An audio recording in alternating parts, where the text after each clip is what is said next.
So here we have a model looking at the demographic and income changes in Northern Ontario as mining develops. And we're looking at two main components here. The first one, demographics on this side of the screen here, and income on this side of the screen here. If we look at demographics for the first part, we've modeled both immigration and emigration rates for First Nations and non-First Nations communities.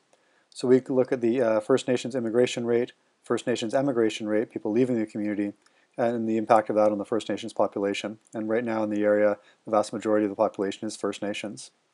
However, when the active mines start to develop, the non-First Nations immigration really starts to ramp up when there's imported labor coming in from the south. So there's an immigration rate here modeling that, and that's going to increase the non-First Nations population. And there's a small non-First Nations emigration rate. So on the right-hand side here, we can look at some of those variables, and we can change how many active mines there are. If we say, for example, 5 mines, and we run the simulation, we can see how that population changes. So if we click on Run Simulation, the simulation pops up, and we can see over time that the First Nations population is steadily dropping as the emigration is happening, and the non-First Nations population is steadily rising. And just after 18 years, it surpasses the First Nations population. But since this is a live simulation, we can change some variables. So what happens if maybe there was 8 active mines in the area instead of just 5 active mines? We run the simulation again, and we can see that now, in a much shorter time, at only 12 years, the non-First Nations population surpasses the non-First Nations and dramatically continues rising after that. So you can really start to see how the demographic makeup of the area is really going to change.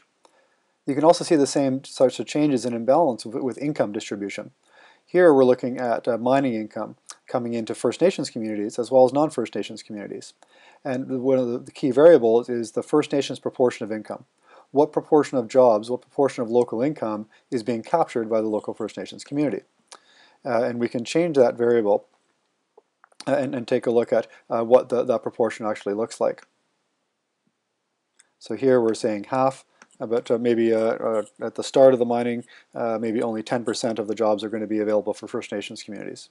So if we run that simulation again, but here flip over to the Income Inequality tab, we can see that there almost immediately there's a dramatic disparity in the aggregate amount of income that's accumulating to non-First Nations as well as what's accumulating to the First Nations community.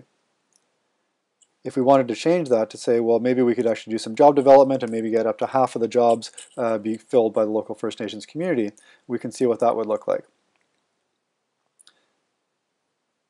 And if we flip over to the Income Inequality tab, we can see that now there still is an income differential, but it's not growing as quickly as it was before. So with these two models embedded in the same overall model here, we can start to see some of the impacts on demographic trends and on income trends based on the number of active mines in the area.